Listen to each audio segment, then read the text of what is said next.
Senator Mitt Romney of Utah didn't respond at all. Senators Lindsey Graham and Mitch McConnell were, of course, hard nose. No way! We're not going to answer questions. Shut up. We'll do CNN first. Now, you should know that everyone we just mentioned is a Republican. They can't defend this, of course. Only a very tiny number of Republicans voted to stop this insanity before it destroys the economy of the United States and triggers World War III. And they've been punished for it. And a lot of Republicans care, because on MSNBC, if you're against World War III, you're an agent of Putin. Watch.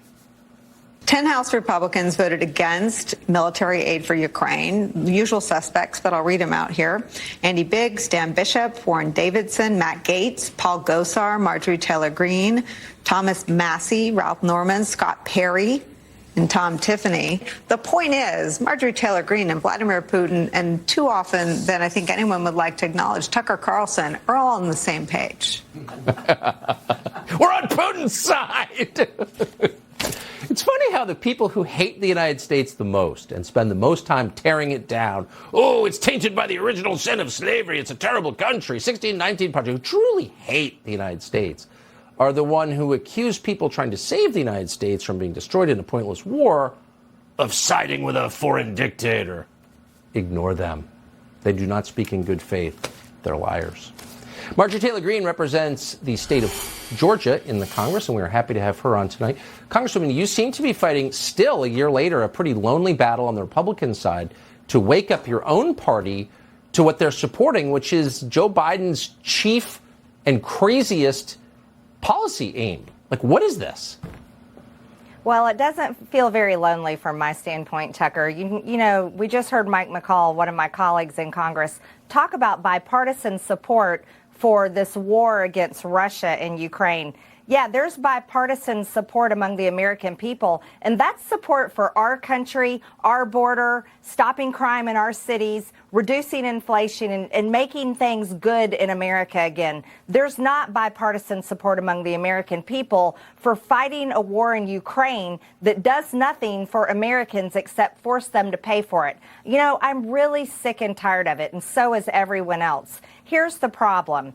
The problem is that the warmongers and our supreme leaders in the Biden administration are so clueless, they are so stupid, and they are so disconnected with what the American people want that they are literally going to lead us into World War III. And I don't want to be on that train anymore. I am not interested in it, and neither is anyone else. You're one of the few people that tells the truth like the American people feel and talk and think on television that I ever see, telling the truth. And I'm trying to say the same thing in Congress, but yet we're the ones that are supposed to be for Putin.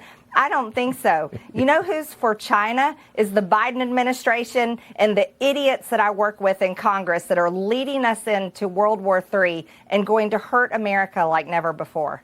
Yeah, when an MSNBC anchor accuses you of hating America, you know maybe it's not an entirely sincere attack.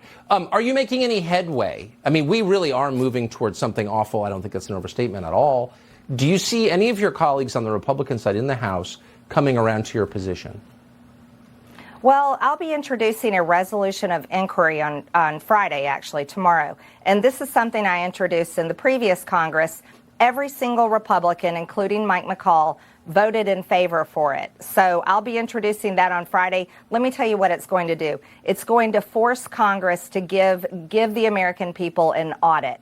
And that is exactly what the American people need, an audit of Ukraine, because we have no idea where all this money's going. I mean, we know that it's paying for pensions for Ukrainian leaders and people in their government, while people in East Palestine are suffering from basically a nuclear bomb that exploded in their city. We know that our American dollars are paying for aid in in Ukraine, but we don't know where that's going. So I'm introducing this resolution, and I'm looking forward to seeing my Republican colleagues support it. Yeah, they're just looting the U.S. Treasury. I mean, obviously, that's what they're doing. Marjorie Taylor Greene, appreciate your coming on tonight. Thank you. Thank you, Tucker.